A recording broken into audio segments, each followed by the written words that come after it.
I just realised I was on mute then. So, hi traders, welcome to this live stream. Had a little bit of a break off. Was a little bit ill last week, so couldn't really speak for more than 20 minutes or so without coughing or whatever. So, back at it with the live streams this week. So, welcome to everybody that's joined so far. Hi, Royston.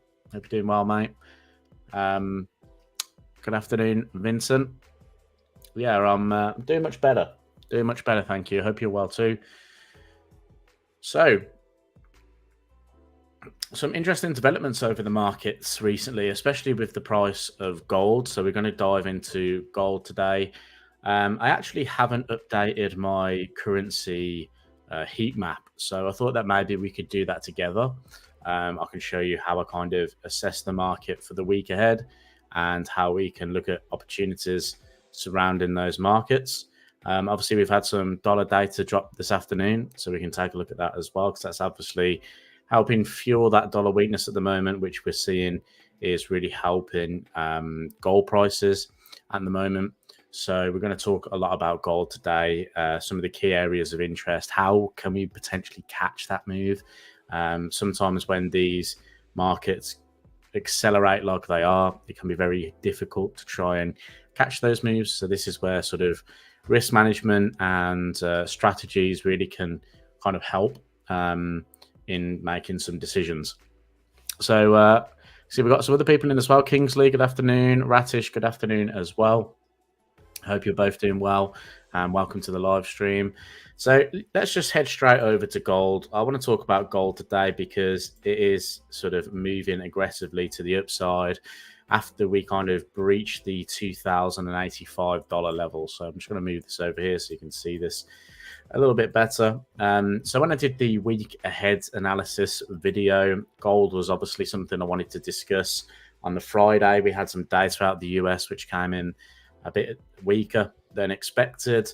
Obviously, that helped drive that kind of gold price into that $2,085 level. We've now breached the range highs. So this was the kind of range we were looking at for the majority of this year so far. Market reacted from the lows of the range. I actually thought once we kind of broke into this low here, we might go and take a look at those December lows before kind of making that move back to the upside. That wasn't to be the case in the end. Price held in that sort of zone, and then we continued to push higher. Now we've got an aggressive breakout. I mean, it's only been sort of 2 days of trading, not even 2 days really, if you consider the fact that the US session is only coming in, and it's already up 2.9% on the week, nearly 3%. And there's a lot of volume coming into the gold market at the moment, and that's based off a lot of different things. We've got obviously geopolitical tensions as well, but that was the kind of main driver behind it. And then obviously the US data coming out a little bit weaker. So if I just go back to that US data that really started to kick it off, it was the ISM manufacturing PMI that came in way lower than expected. Obviously below 50 is a sign of contraction, and 47.8 was a lot lower than the previous, which was 49.1, and a lot lower than forecasts of 49.5. That helped the US dollar, or did not help the US dollar, and the US dollar obviously weakened quite aggressively off the back of that data. Obviously, unemployment claims came in a little bit higher as well. So the dollar towards the end of the week wasn't really having a good week at all. I mean, if we look at the data across the board, it wasn't really flagging anything good. Going into this week, then, sorry if I just scroll forward. Here we go. Going into this week, then, no, that's still February. I must have clicked the wrong button. Here we go. March. Right, here we go. This is this week. So ISM Services PMI coming out a little bit later. We've got a 3 o'clock move on that. If we see another drop here, is that going to also help that sort of gold market continue to push higher? Now, looking at that move, you're probably thinking, where can I get involved with that market? If we look at the daily chart, market is not really pulling back as of yet. We're trading above yesterday's high at 21.20. straight through that $2,085 level. So it's really difficult to try and get on this. I think a lot of emotions could be involved with trading gold at the moment. You feel like you've missed out on the move. You might be trying to jump in, and that can be very costly, especially when sort of trying to catch a move in the markets. Now, what I tend to do is when the move's going like this, I tend to leave it alone, and I look for areas where I want to be a buyer, and I try and stick to that as best as I can.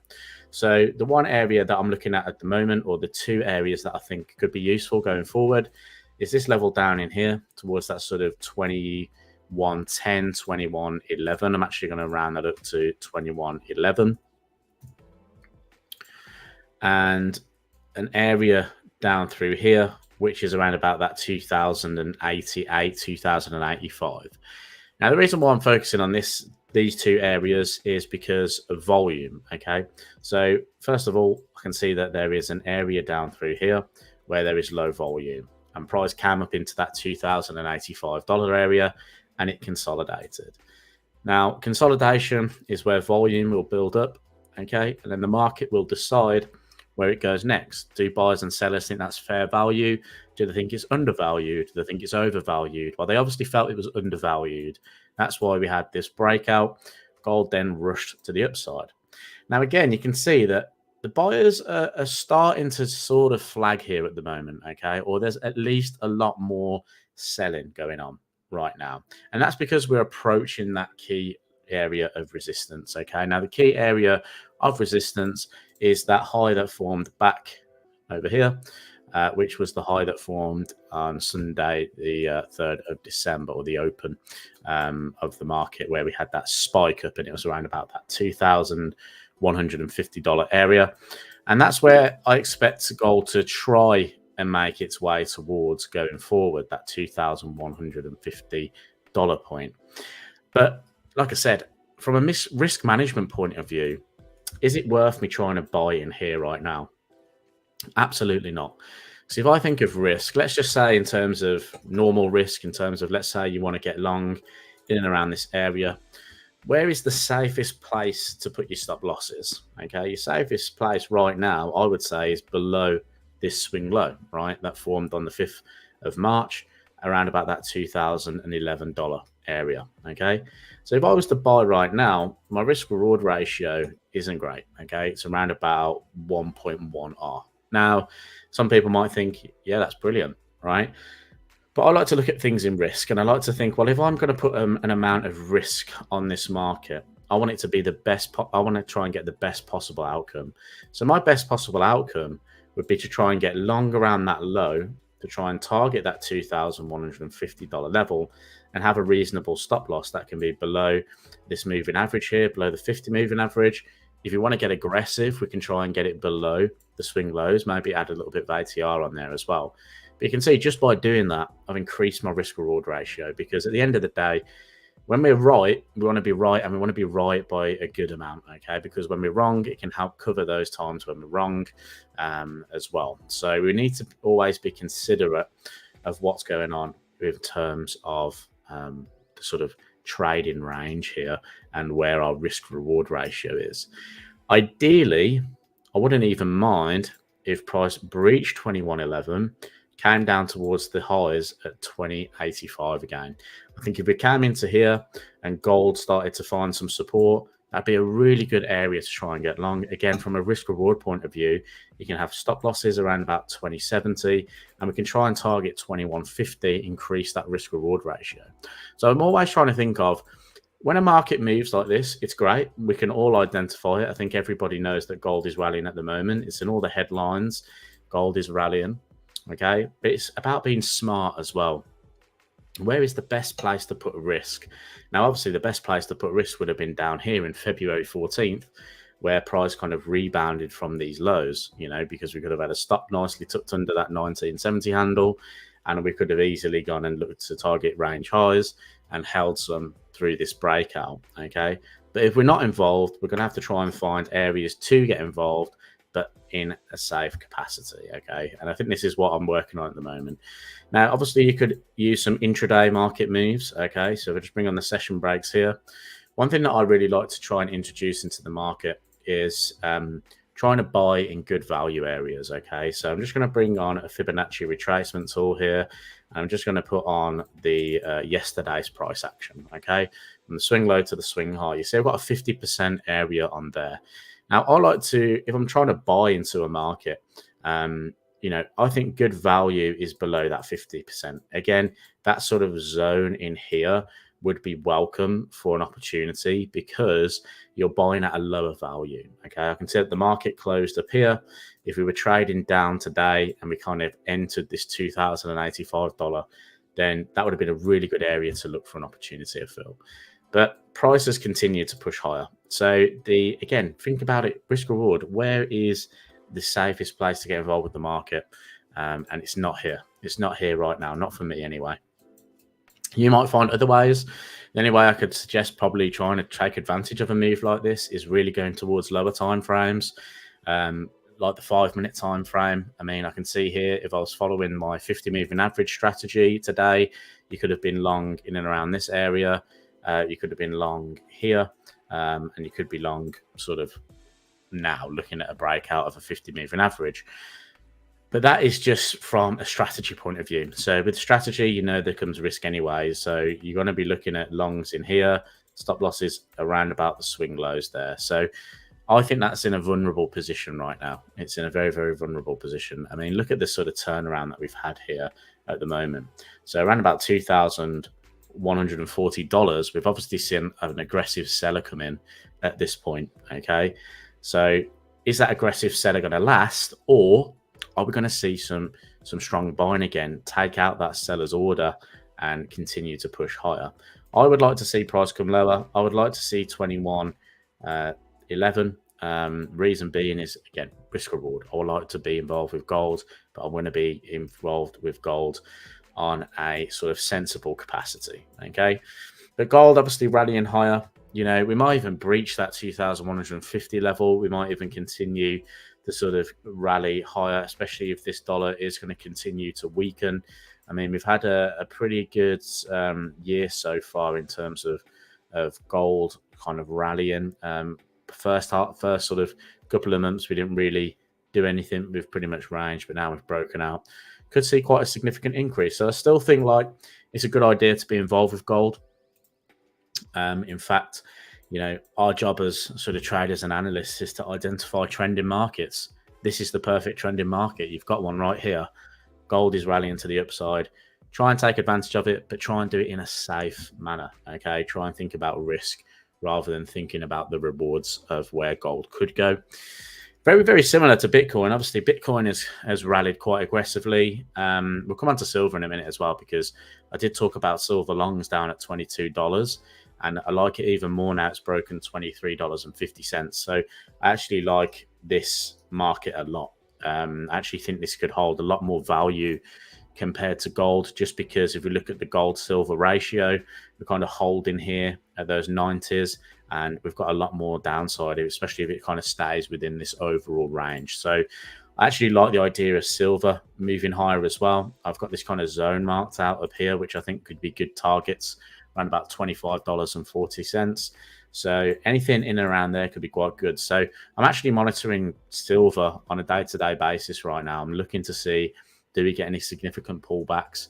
Can we look at some opportunities as well? Although gold is the one to talk about right now, silver could be dragged up with it as well. Okay, and I think obviously you could get some good reward there, especially because if we can have safe stop losses here, nice target up towards that 25.50 band. If we breach that, you've got all this kind of area up here towards the sort of $28 level. Okay, so silver I think is a really good opportunity as well. But like I said, Bitcoin obviously rallying to the upside. I've actually done really well on Bitcoin over this past couple of weeks. I've been very, very bullish on Bitcoin. I actually took my first long position down through here, second long position in here, and then you can see these boxes are drawn on the charts. They were other positions in the market for me. And Bitcoin, I think it just had the sort of demand behind it for it to be a bullish market. We kind of talked about it earlier in the year, and even a little bit sort of towards the end of last year. that if it kind of breached through this 32k level, it could rally up to sort of 47k. You know, we were looking at sort of longs towards 40k, and then it just kept going from that point. It just kept going and going and going. January 11th was when we obviously had those ETFs being accepted, and that was here. And, you know, since then, the market's decided to sort of pull back. Classic move, you know, buy the rumor, sell the news. And then it just allowed those institutional money flows to maybe just grab a percentage of the market there. And yeah, we're pretty much going up into all-time highs here on Bitcoin. You know, I think if we kind of breach into that 70k level, then we could be seeing 80, 90, even 100k Bitcoin. So we're going to be very, very interesting there. Now, don't get me wrong. I don't necessarily believe in Bitcoin as for what it stands for. I think without regulation, which is kind of against what Bitcoin is, you know, decentralized and all that kind of stuff.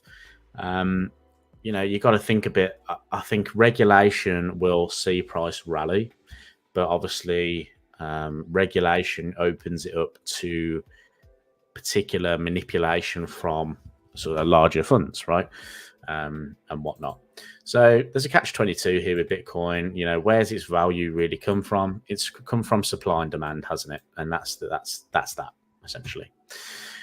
So that's kind of covered my gold theory. Silver as well, like I said, like that opportunity, like gold opportunities. You know, very, very bullish gold. We're starting to see some other effects as well. Now, I did a video on gold in terms of looking at the or some tips basically. And one of the tips I like to look at is what are the bond yields doing? What is the 10-year bond yield doing in the US? So let's have a little look at the US 10-year. And you can see at the moment we're actually falling. Okay, we kind of topped out towards that 5% area. We saw a bit of a move down, found some support around the 3.8% area, and then the market started to sort of rally higher. But now it's being sort of capped. It's capped at that sort of so around about 4.3% in here. Now, if bond yields fall, it's likely that the US dollar is going to follow along with that, okay? And if they continue to fall, will the US dollar then obviously continue to weaken? Is that going to help fuel that gold rally as well? So if you are looking a little bit around to think, what can I compare the price of gold to? Well, you can have a look at the US 10-year bond yields. Obviously, as well, we can take a look at the US dollar index and have a little look at how the dollar is doing against a basket of currencies, including this sort of area here where we're kind of making a little bit of a move back lower after hitting into that 104 spot 50 handle. Holding now towards the 103.50s. I think it's going to be a big week in terms of where dollar direction could go.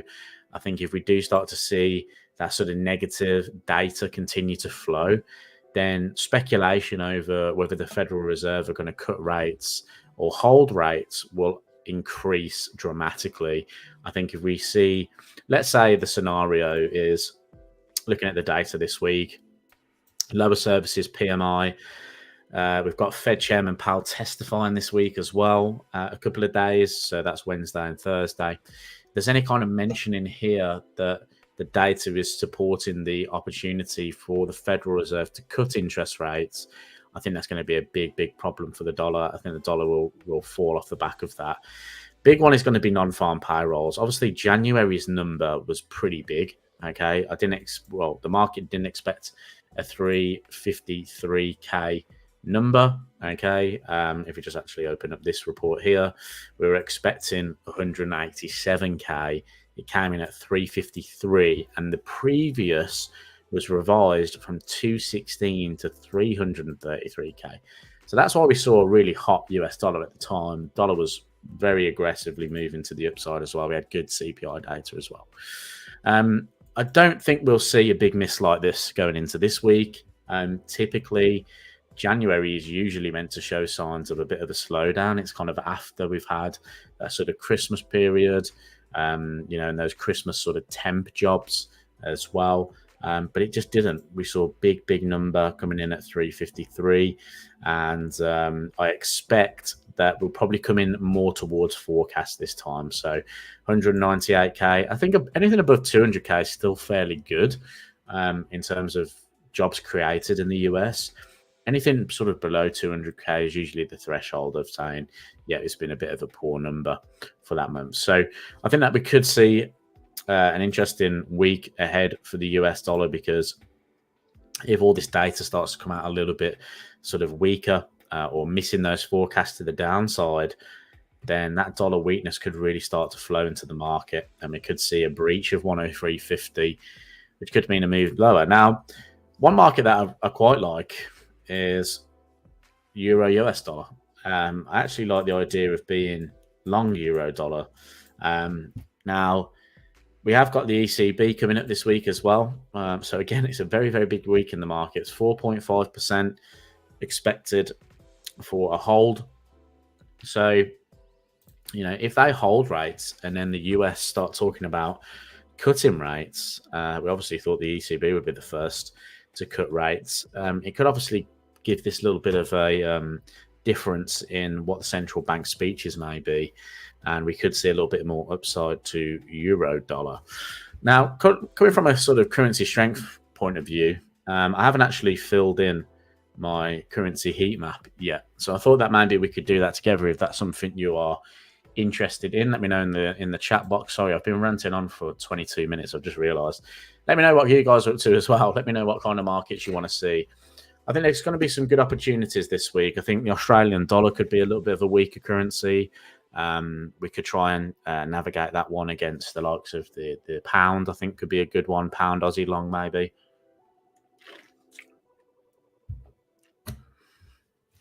So yeah, let me know what you guys are up to. But essentially, the way I like to do this, I just need to go and grab the strength meter.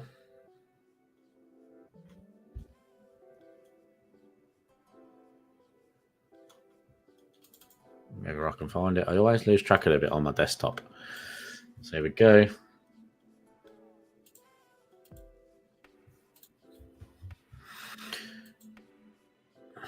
That's not the one. This is the one. I wanted to open this up a little bit. So yeah, what I like to do is kind of build a heat map of what I think is going to happen in the strength and weakness side of things. And then I want to go to that sort of chart. I'll then look at the daily trend. I'll look at the weekly close, look at the daily trends. Obviously, we've recently just started a new month as well, so we can have a little look at the monthly close as well. And I then develop a plan going forward for the week. I'll develop a watch list. I then stick to that watch list. It's most important that you stick to that watch list. Don't try and deviate from the watch list. That can lead to some bad results because I'm not basically following an edge at that point, which is not what I want to do. I want to be trying to follow an edge as much as possible. So from a currency strength meter perspective, obviously I can see that the US dollar is fairly bullish at the moment, but in a reversal zone. Okay, so the reversal zone is something I want to be looking at for potential dollar weakness coming into the markets. Okay, but I understand that the dollar is strong. Euro is getting stronger, so I think that's something that maybe we can consider potential euro opportunities this week. CAD is starting to move lower. CAD is one that I think we can really take advantage of. I think this is a market that we can really try and look into. I actually really wanted to get CAD yen short today, and I missed my alert, and it is absolutely tanked today. So I've missed my CAD yen short, and that's because I've failed to I failed to prepare myself for this week. I had a weekend away, so I was very much coming off illness, and then a weekend away. I was very much not prepared for this week of trading. So I'm a little bit running behind. Swiss franc continued to get weaker as well. It's now in a reversal zone. Could the Swiss franc start to come back a little bit? I know we had some CPI data out of Switzerland as well that came in a little bit better. So maybe Swiss franc is getting a bit stronger. Obviously, Japanese yen moving higher as well. So I'm going to just put this to the side. and we'll go over that. Sorry, I can see some messages. Heat map compilation, yes, please, absolutely. We've got Earthan as well. Hi, John. I was on dollar Swiss, but the data on dollar and Swiss is putting me off to go long on that one.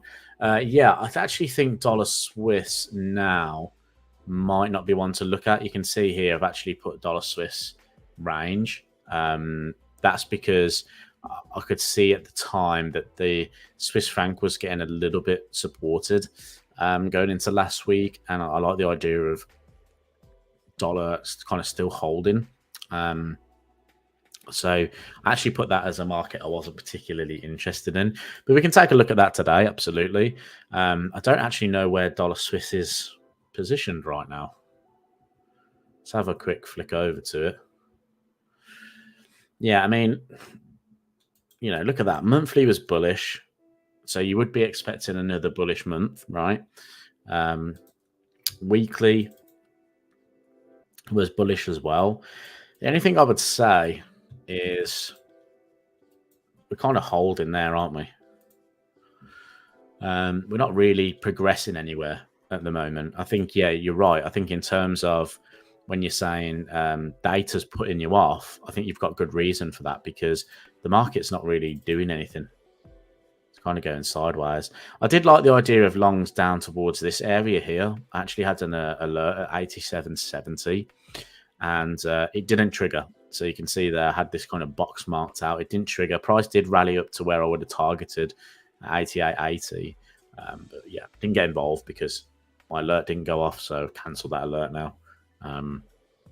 But yeah, if we're looking at this right now, that's your sort of trading range, isn't it? It's kind of going sideways now. Would have been good to go long from the lows, out by the highs. Now we're at the highs. Is it going to start pushing towards lows? And is that a potential opportunity? Maybe you could look at the idea of actually, short dollar Swiss rather than long dollar Swiss, just because of the condition of the market is a little bit more of a range there on the daily chart. But again, the fundamentals have to be right. I think you're right. I think it's important to really kind of wait for data this week, and I wouldn't trade around data going into this week. Mohammed, welcome. You mentioned your strategy with a 50 MA. Is there a video on that I can watch? Yeah, there probably is. Let me have a look. I don't know whether I've done a video just kind of explaining that exact strategy or whether there's let me see if I can quickly see it.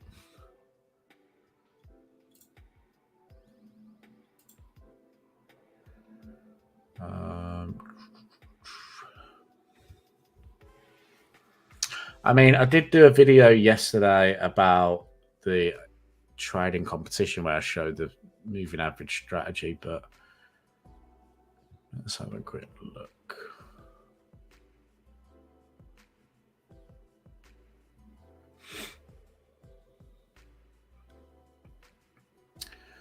Might be this one. Let me just have a quick flick through it.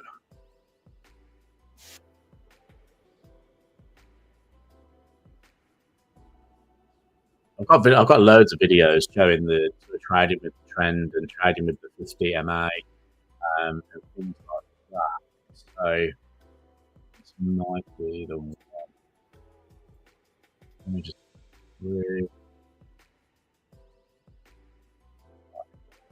send this through. I'll just post it in the chat box here. This YouTube video.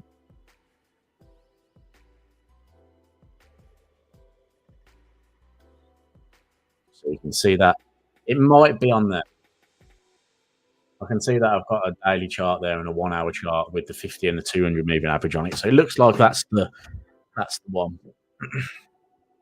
Talking about dollar Swiss longs on that one, actually.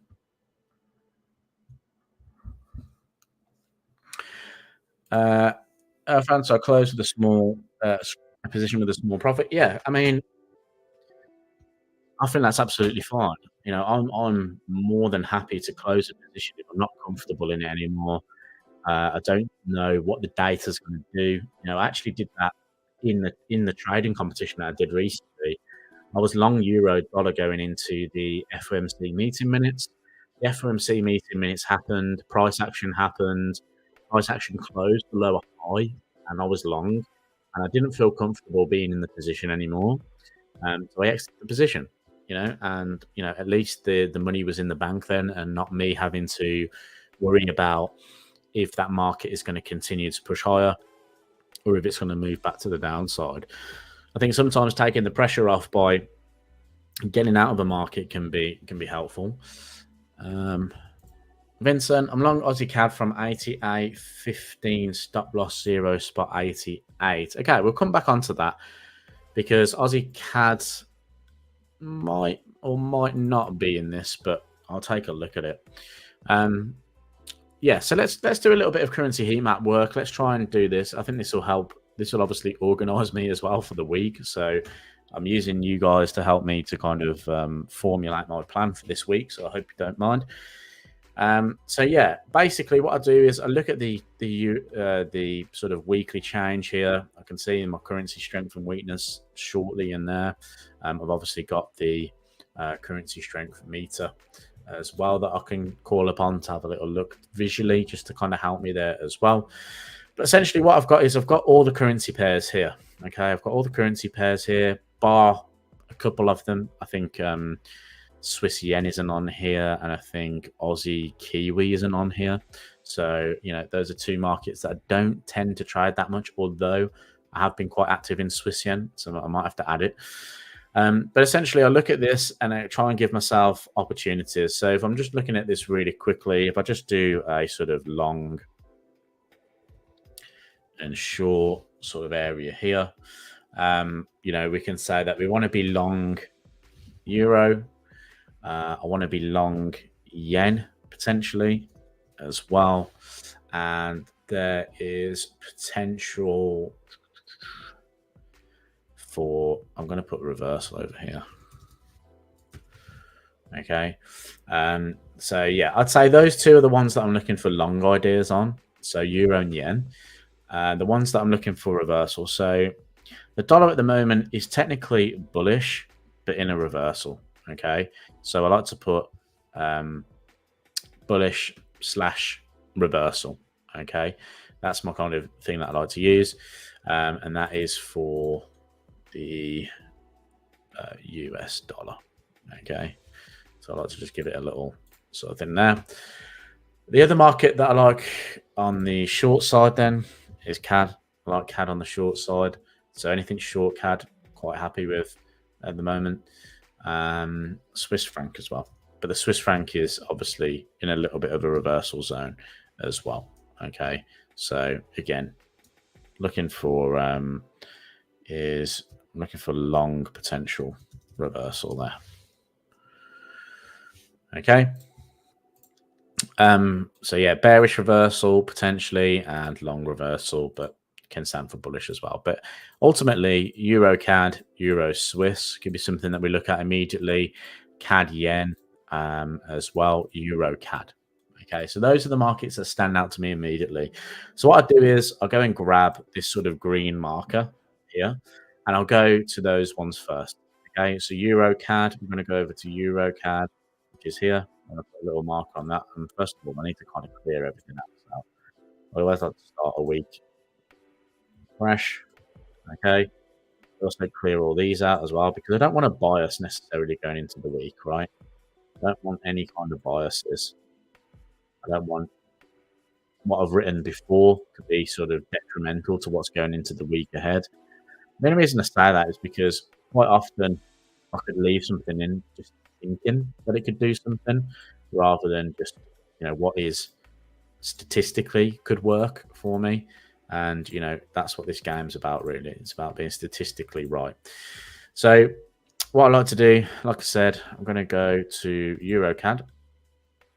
I'm going to change this to green, and I'm going to change this to bullish.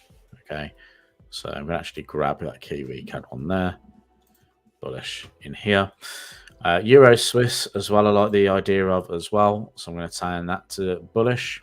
And then there's some opportunities here. So CAD Yen, I like the idea of going short on. So I don't actually have any short there. What I was going to do is do that. Type in bearish, like so. And also we've got CAD Yen, Euro, CAD Yen, Euro CAD, Euro Swiss Yen's on there as well. But like I said, I don't have Swiss Yen on here. So they're the ones that I really want to potentially focus on going into this week. We've also now got the idea of the potential dollar reversal. So if I'm looking for a bearish reversal on the US dollar, I want to be looking at what's going to potentially go long against it. So there's potential long ideas on euro dollar, and there's potential short ideas dollar yen. Okay, so you can see I've got reversal already written in those as well. So I'm actually going to put bearish reversal there, and then L reversal, so long reversal on that one. And then anything that I'm just kind of neutral on, I just put as range. Doesn't mean that that market is actually ranging. Okay, it's just I like the idea of just kind of putting it out of sight, out of mind at this point. So I just kind of all change it to range because that's a market. I need to control C, control. There we go. There we go. Like so. Turn off Kiwi CAD down there as well. So immediately that's what I'm kind of looking at. Obviously, Swiss franc comes into play here as well. You know, Swiss is on the short side. It could be a potential long reversal as well. The only reason I say that is because we're at that reversal zone. But usually what I like to look for is if price can obviously tick back into this area here, that's when I really try and look for that reversal. Dollar did come back into it, so I'm a little bit more open-minded to the fact that the dollar could weaken. So yeah, that's why I'm kind of a little bit more acceptable of the fact that the dollar could weaken as well. So yeah, I would say out of all the markets directly to be involved with, this is how I set it up. Sorry, Mohammed, I can say thank you, or just mention it now. Yeah, Mohammed, I'll probably mention it on this stream. But if you've got to rush off, you can view this stream later. You just need to go to the live area on Blueberry Market's YouTube page, and the video will be there for you to watch at a later date. So yeah, essentially all I do now is I look for those charts of interest. So you can see I've got the dollar index here, euro dollar. I'm going to go over to those charts. I'm going to look at those weekly charts. Okay. I want to look at how the weekly is closed. How was the weekly closed? Has it closed in our favor, essentially? So weekly closed bearish on euro dollar, closed bullish on, bullish on euro dollar, bearish on the US dollar index. So all I do is grab that. So that would be bearish. That would be bullish. And we have had a new month. I do like to go through all the charts on the monthly. I'm not going to do that now because that's going to take ages. So I'm just going to focus on the weekly and the daily at the moment. Okay. I can do that bit in my own time. Going over to CAD Yen then. And again, this just really helps to kind of cut down all those markets. I don't have to go and do this every day, look and go like this every single day. I know what markets I can focus on. Obviously, if there's developments over the week, like if there are other markets that I feel could do something as well, I still will definitely look at those. But from sort of trying to stick to a plan, this is what I mainly do. So last week, CAD Yen, bearish, great. I'm looking to be bearish this market this week. So that's great. I like to just marry that up. And then we're going to take a look at Euro Swiss, Euro CAD as well. Yeah, fan, sorry, I've seen your message there. GA is not bad to go long on a pullback. Yeah, I agree, actually. I like the Australian dollar weakness as well in the market, especially just from, if we just go back to the strength and weakness table, I can see sort of this here, right? That area there. You can't actually see it on the strength and weakness currency strength meter because it's blocked out by the Swiss franc, but that is also in a zone there. So I actually should have put Aussie here as well. Cable, kind of sitting at +1. I do like the idea of being a buyer on cable. You've got the UK budget this week as well. could be fairly positive for the pound. So, I do like the idea of pound Aussie longs. I'm actually going to change this now and add and include a couple more. Euro Oz. I'm going to look at potential bullish Euro Oz, and we're going to look at potential bearishness on Aussie yen. Okay. I'm going to leave out dollar yen for now. So I'm actually going to bring that out there. And we're going to grab you. This is a little bit messy. Whoops, I didn't mean to put it there. I'm trying to do it as quickly as I can. Aussie yen. Let's go quickly flick over to Aussie yen as well then. So thank you actually, Irfan, for reminding me about the Australian dollar weakness in the market, because I do quite like that Aussie weakness. We can see Aussie yen there, fairly bearish. Aussie, what was it? Aussie yen, yeah, Aussie yen. Bearish. CAD yen we saw was bearish. It's Euro Oz we want to look at from a weekly point of view.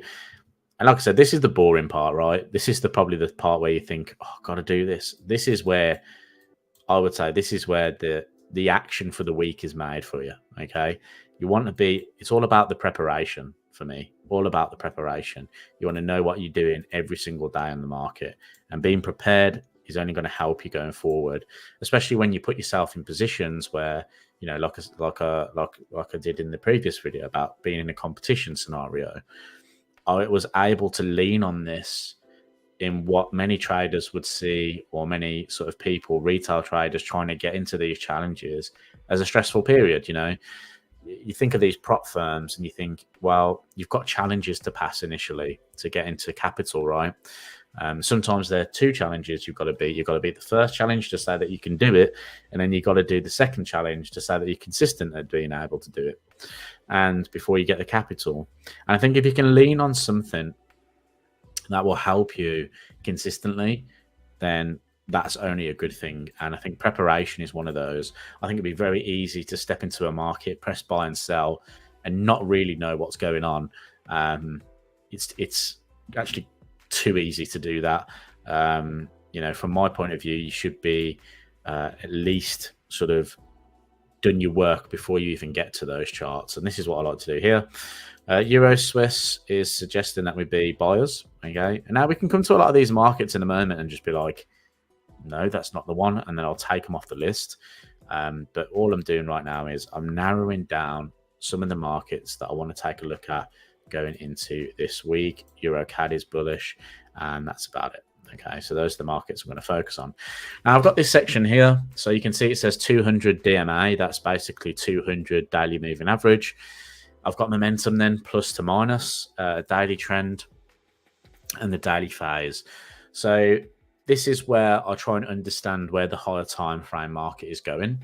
So I can see a couple of messages pop in. Hi, John. I'm late work. No worries, Bongo. Glad to see you here right now.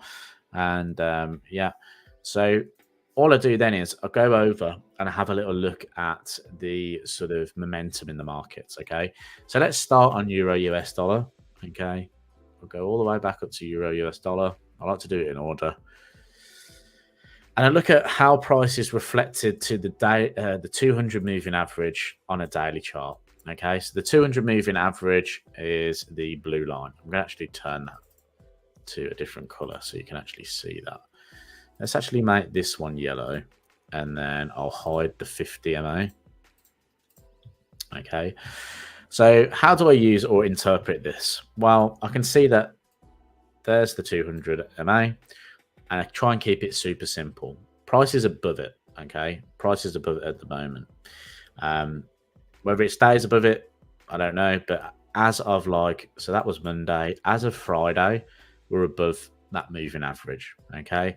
If we're above it and it's bullish, I say that price is moving away from that average. So momentum is to the upside, okay? Momentum with euro dollar is to the upside. So I'll come into here. Coming to the 200 daily moving average, I say that price is above it. Okay, really simple. Okay, price is above it. Is price moving away from the moving average, or is it moving to the moving average? It's moving away from the moving average. Okay. And then I go look at trend. So that's what the currency strength meter is built off. It's built off trend. So I need to know, is that market making higher highs, higher lows? Is it making lower lows, lower highs? Is it sort of sorry, is it range bound basically? Is it unidentifiable of being in an uptrend or a downtrend? Okay, that's what I like to look for. So I can see here, for me, my point of view is the market made a high, made a lower low. It's now made a higher high. Okay, this could be an area where a higher low is, but that's unconfirmed really. It's unconfirmed until we either make a new high or we fail to make a new high. So the way I predict in this market at the moment from a technical analysis point of view is that it could continue to move higher. Okay, so if something's made a new high and we have a higher low, I say that this could be in a potential upward trend. Okay, so I just say, what is the daily trend? And you can put bullish, bearish, you can put whatever you like in this area here.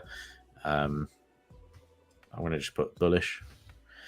And what is the daily phase? Now, what do I mean by the daily phase? Well, if the market is in higher high, higher lows, but it looks like it's moving toward that previous high, that is the primary, or you could say impulsive phase. Okay, or impulsive.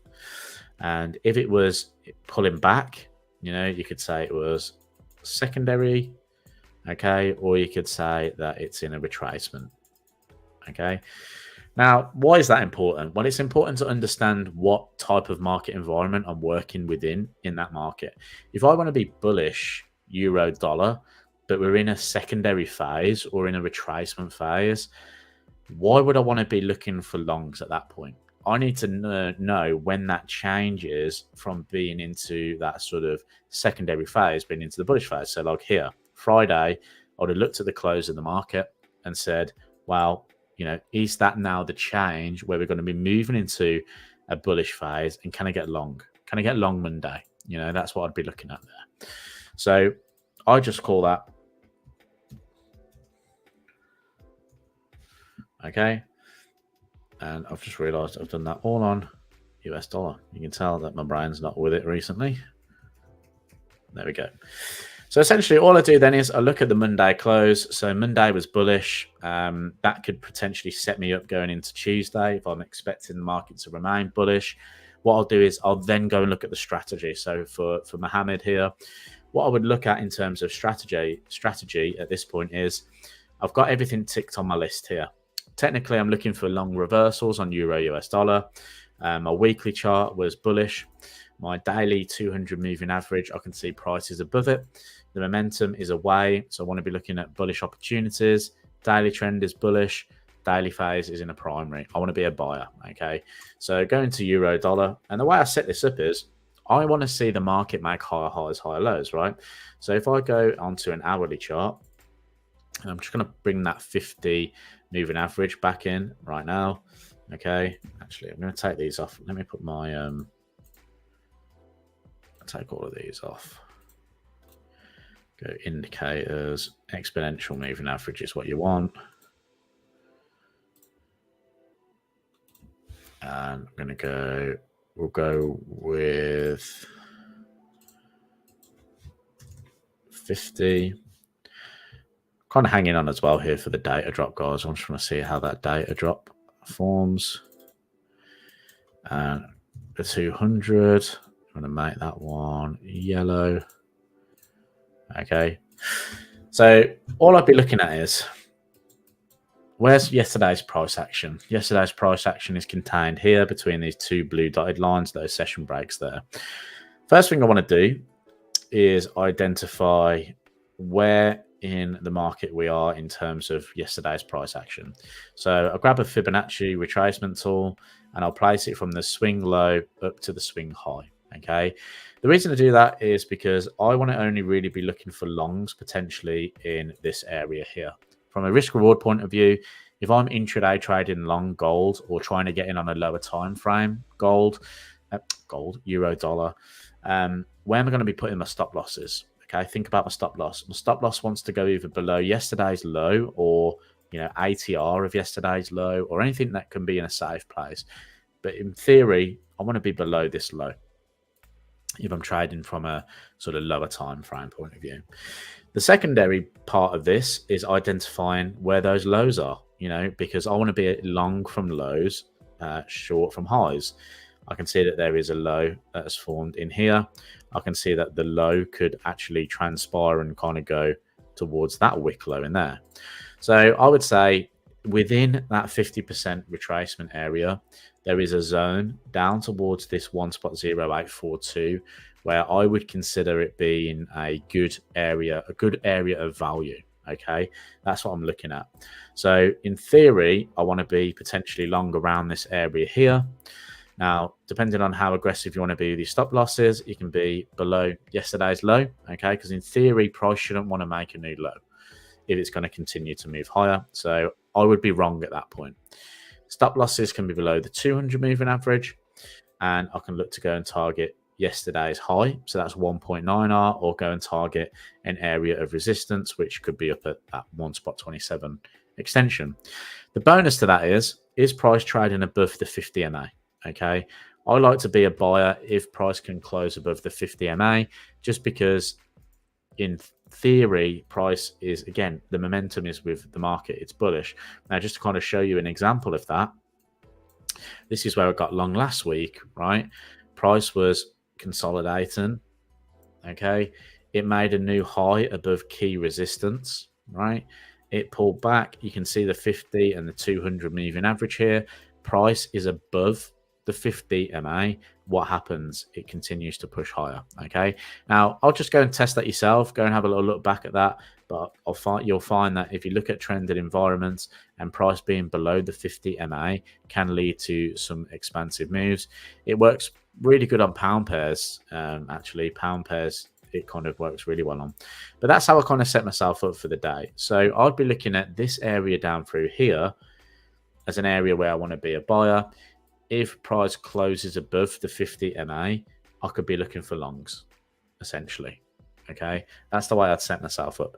Now, obviously, there's big data out today, so you have to make the decision on whether you want to risk in the market around a large news event. Okay, me particularly, I don't particularly like to have risk open around a news event.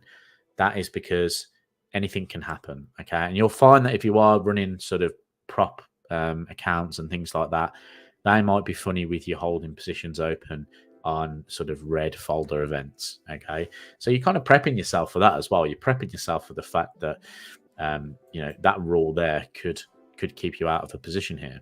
Now, let's say the data drops at 3 o'clock in 7 minutes. Dollar drops through the floor, strengthens. Euro dollar, pushes to the downside. Then, I'd wait.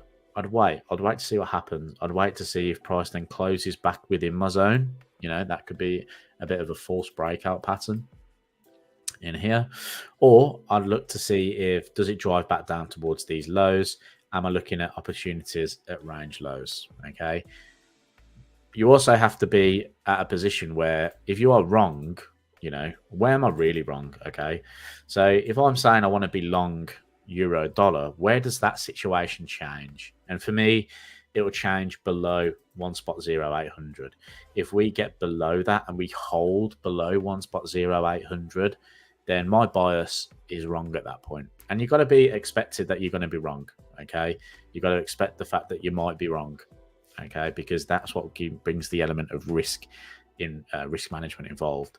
So if we can hold below 1.0800, my bias then probably needs to change. Okay. If we remain above 1.0800, then there still is a good possibility that price could trade back to the upside, go and target this level of resistance.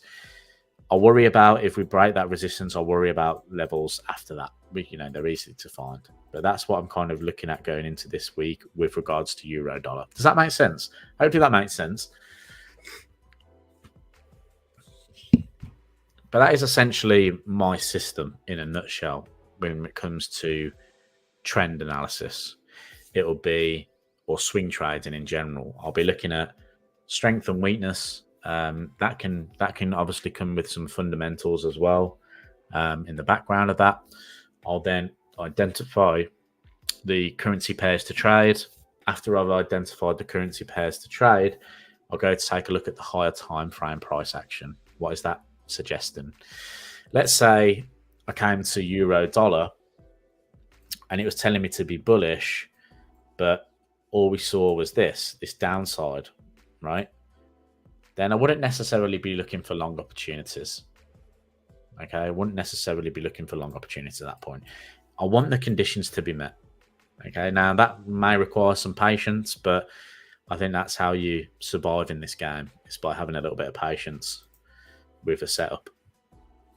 Okay, so I'm going to take dollar yen off the board for now. Let's do one more. And I'll end it there because we've been going for 56 minutes. But yeah. I see a couple of messages. Royston, a great system, John, very clear, cool. Ratish, lots of work equals lots of sense. Yeah, that's a good way of putting it, actually, Ratish. Yeah, you want to be, you want to do the work up front, I think, because then the trading element is a lot clearer. You know, let's say you've got long in euro dollar at this point, right? And your emotions might be running high because you've got live capital at risk. Maybe you've resized and you're trading at a higher level of capital, and maybe you're thinking at that point, oh, I'm really, scared that this could go wrong. If you've done the work beforehand and you've got everything that's kind of putting the statistics in your favor, I'm not saying this is foolproof. This system works, but it only works a certain amount of percentage of times, right? There will be times that you're wrong. You will have losing positions in the market. That's why it's really important to understand that where's your risk going to be? Where's the best place for your risk to go? Give yourself more of an opportunity to be successful by trading from lows or highs. But ultimately, it comes down to having that patience to then say, well, if I'm in the position, I'm getting emotional in the position, but all my statistics are saying that was a good trade in terms of risk management, in terms of entry criteria, in terms of identifying that market to trade with, then you're a lot more at peace. Okay, when you come to an opportunity in the market, I find that this helps me when, let's say, I've got a sort of larger position in the market and I'm a little bit worried about it. I would go back to my currency strength meter. I'll say, well, it's telling me that this could potentially happen. I know statistically that does work. I've just got to let it try and play out. Okay, the best of my ability. And it is hard, very, very hard. I think like I said before, trading is one of the hardest things you'll ever do.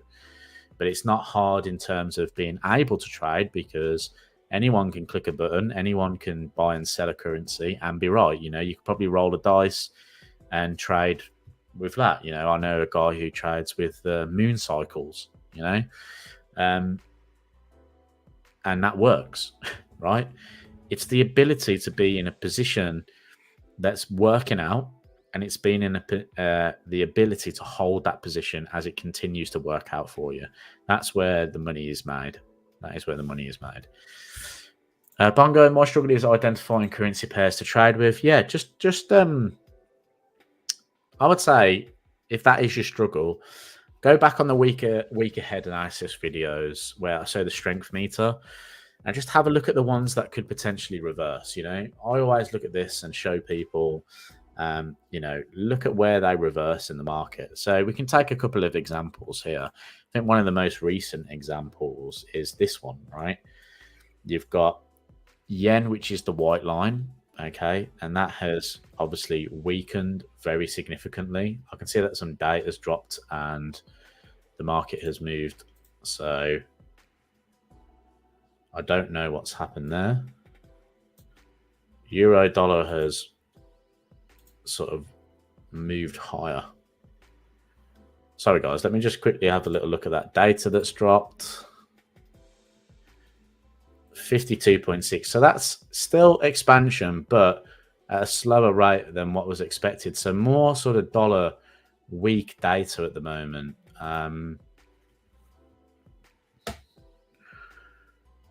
Sorry, guys, give me a second. I was actually long euro dollar, so from that low, I'll show you. Right, let me show you this. So from what I was explaining to you then on euro dollar long is pretty much exactly what I've taken. So you can see here,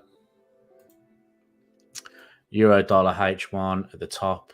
I don't know if you can actually see that. There it says live, okay. And my entry is here, okay.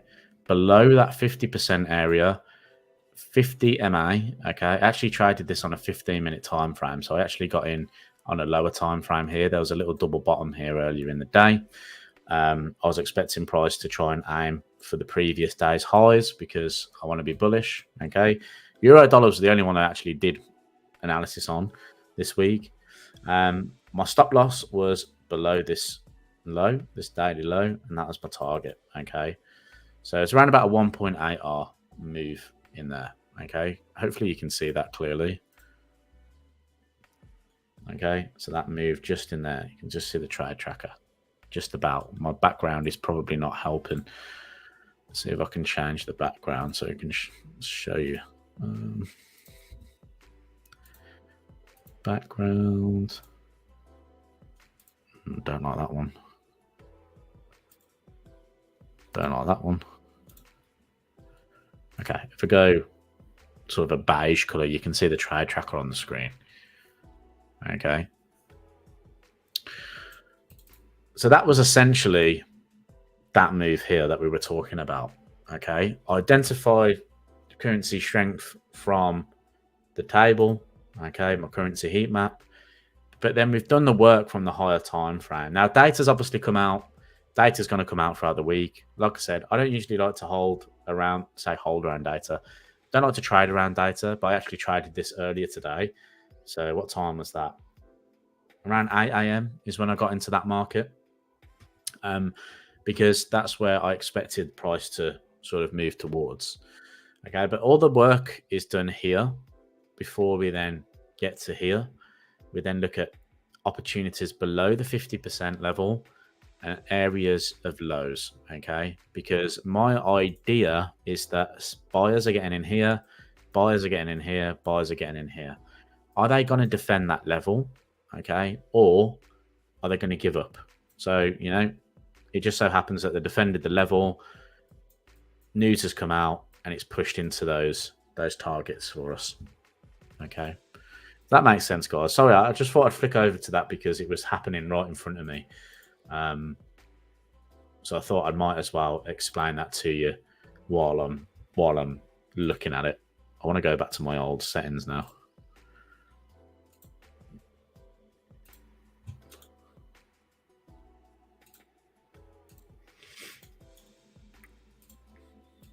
There we go.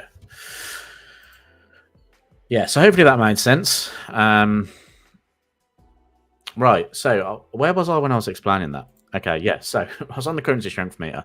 What I would suggest is if you're struggling, why don't you try and look at the back at the old currency strength meters, highlight the reversal zones, okay? This is what I really love about the currency strength meter.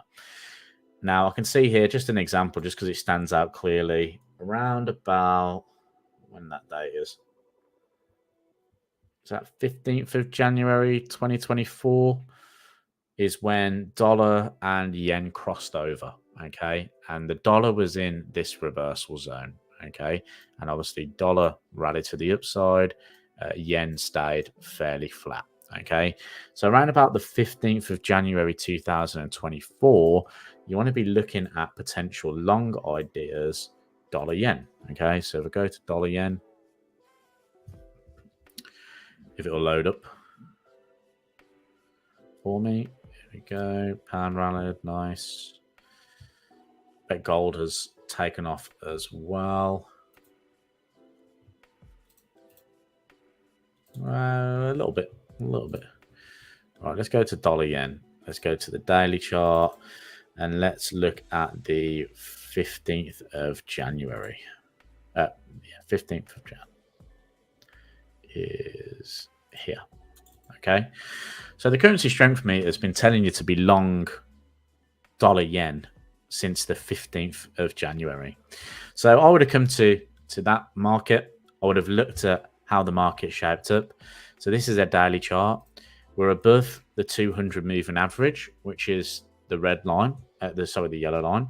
We're pulling back to it. Okay, so I could have said, okay, we're pulling to it. So I know that the market is also in a bullish phase because we have higher highs, higher lows, right? And then I look for opportunities in line with that. Okay, so what phase are we in? Well, we're in the secondary phase, right? So that means that I need to be monitoring the daily closes. And once we get a bullish sort of daily close, I'll be looking at opportunities there, or what I deem is bullish. I quite like the idea of the fact that the market's come back into highs there. And again, this is a bit discretionary as well. It's not concrete. You can be a little bit adaptable. I need to turn those session breaks off. They're hurting my eyes. Then on the 4-hour time frame, if price continues to fail to make new lows, or it makes a new high on the 4-hour, that's something I like to look at. Let's go to the hourly. Let's go all the way back on the hourly time frame. Boom! Look at that. That was the where's the 15th gone? Here's the 15th. Getting closes above the 50 moving average. That's 7 a.m. on the 15th. And look how price stays above the 50. Okay. So that's obviously a very aggressive move. To try and trade that would have been fairly difficult unless you were in it at that point. But the point is, you should be long at that point. You should be looking for long ideas. You can look at the daily chart. I actually think we got live long around about here. One of the days, which was back in the 7th of February. I've got a feeling that we looked for long ideas there. Don't know why that's come to me. But yeah, that's the way I kind of look at the whole picture. Hopefully that made sense. I've just realised we're going about an hour and a bit at the minute. You can tell I've missed being on the live streams. Thank you from Mohammed. You're welcome. Bongo John, do you trade for Blueberry and yourself, or just Blueberry? I trade for myself. I don't trade for Blueberry. I just trade for myself.